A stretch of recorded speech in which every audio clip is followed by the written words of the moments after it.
잔금을 치러야 되는데 2억 1천이 없으면 계약금도 완전히 날리는 겁니다. 7천만 원을 날리는 겁니다. 3억을 가지고 1억짜리 아파트를 살 수도 있고요. 3억 올 현금으로 갭 투자해서 7억짜리 아파트를 살 수도 있고요. LTV 70%의 대출을 받아서 10억짜리 아파트를 살 수가 있습니다.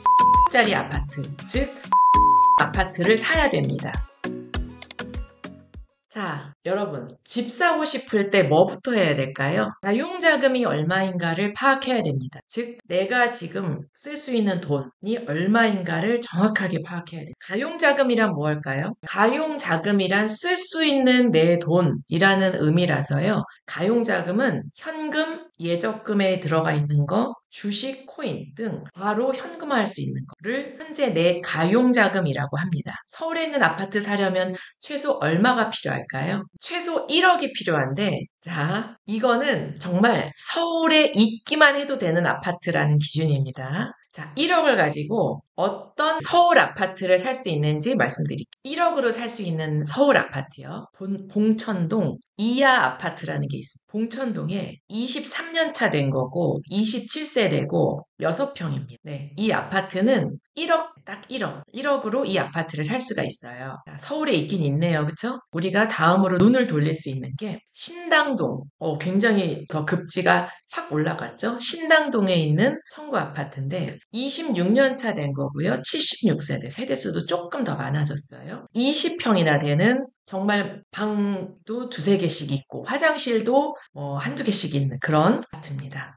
매매가가 4억인데요. 전세가가 3억이기 때문에 매매 전세 갭인 1억을 가지고 갭 투자를 할 수가 있습니다. 즉 신당동 청구 아파트 4억짜리를 할 수가 있어요. 훨씬 낫죠? 자, 이 서울대 벤처타운역 푸르지오라는 거는 지금 완전 신축, 초신축, 입주 예정 심지어. 자, 이런 거를 우리가 분양권이라고 합니다. 분양권. 그럼 분양권은 7억짜리. 7억 5천만 원 정도의 이게 평균값이 아주 신축이고, 그 다음에 571세대고, 신림동이면은 거리도 강남에서 그렇게 멀지 않고. 자, 그런데 7억짜리 아파트를 어떻게 1억으로 살 수 있을까요? 자, 여기 보시면 분양권이기 때문에 가능합니다. 분양권이 7억이면 처음에 계약할 때 10%만 필요하거든요. 그래서 7천만 원만 있으면 됩니다. 거기에 이제 뭐 이것저것 부대비용에서 7천만 원 조금 더 넘게. 분양권은 어떻게 거래하는 거냐면 10%의 계약금 7억이다. 그러면 7천만 원을 해서 계약을 해서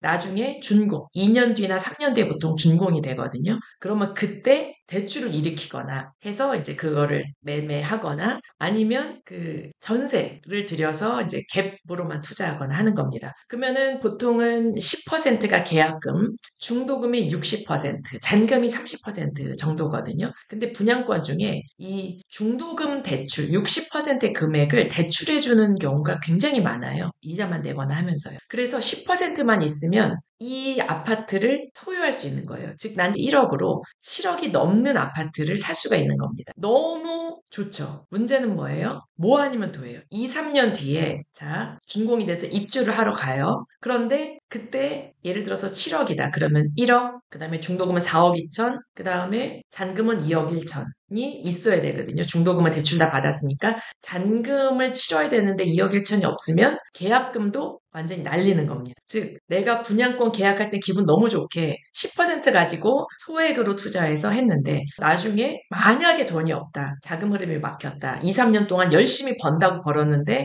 잔금 칠 돈이 없다. 이러면 이제 이 7천만 원을 날리는 겁니다. 그래서 자그마치 이렇게 번듯한 아파트지만 우리가 이거는 잘 되면 대단히 위력이 있는 거고 정말 운이 안 좋아서 그때 내가 그거를 감당할 여력이 없으면 완전히 돈을 잃는 거죠. 그래서 이거를 뭐 아니면 도다. 갬블링에서 올인하는 거다. 거의 뭐 이제 그런 느낌이라고 보시면 이게 지금 여기 보시면 2013년도 3월 달에 4억짜리 집이었어요. 자그마치 삼성동입니다. 강남구 삼성동. 네, 삼성 힐스테이트 1단지에 14평짜리. 그래도 이것도 뭐 멀쩡하거든요. 너무 좋거든요. 그래서 매매. 강남 한복판에 정말 좋은 아파트. 정말 최고 상급지 중에 하나인 아파트가 2013년에 4억이었어요. 4억. 2013년도에 4억이었는데 그 당시에 전세가 3억이었군요. 즉 1억이 있었으면 그 당시에 이 삼성동 힐스테이트를 1억을 가지고 살 수 있었습니다. 12년이 흐른 지금 얼마예요? 12억. 그래서 1억 가지고 갭 투자를 한 건데 1억을 투자해서 지금 4억에서 12억 됐으니까 8억을 번 거예요. 수익률이. 800%죠. 이게 바로 두 번째 방법인 갭 투자의 위력입니다.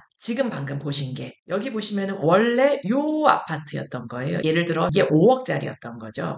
그래서 전세 4억을 끼고 이렇게 샀는데 나중에 8억이 됐다. 그러면 시세 차익 3억을 먹는 건데 나는 1억밖에 투자 안 했다. 이게 이제 갭 투자의 위력입니다. 반대로 갭 투자도 분양권보다는 훨씬 리스크가 적지만 이것도 소위 역전세가 일어나거나 하면 이게 이렇게 무너진다고 생각하면 이제 그건 내가 다 돈으로 꼬라 박아야 됩니다. 그러면은 엄청나게 손해를 보게 되는 구조가 되는 거예요. 지금까지는 그냥 서울에 있기만 한 아파트, 집원이 서울특별시 무슨 구면 된다 하는 게 이제 아까 1억이었고 번듯한 아파트, 좀 제대로 된 아파트를 사려면 최소 얼마가 필요할까? 이거는 가용자금이에요. 내가 얼마를 가지고 있어야 제대로 된 번듯한 아파트 사려면 최소 3억이 필요합니다. 3억. 3억을 가지고 얼마짜리 아파트를 살 수 있을까? 짜리 아파트를 살 수도 있고요. 3억 그냥 그 올 현금으로 4억 전세가 들어가 있는 아파트를 갭 투자해서 7억짜리 아파트를 살 수도 있고요. 그 다음에 비조정 지역,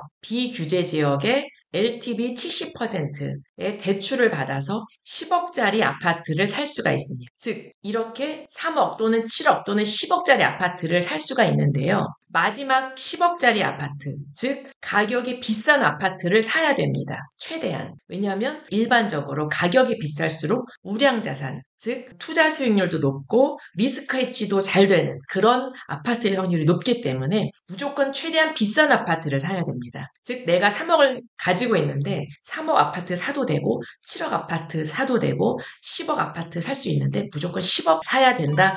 그 말씀을 드리는 겁니다. LTV 70% 대출 받았을 때 기준으로 10억.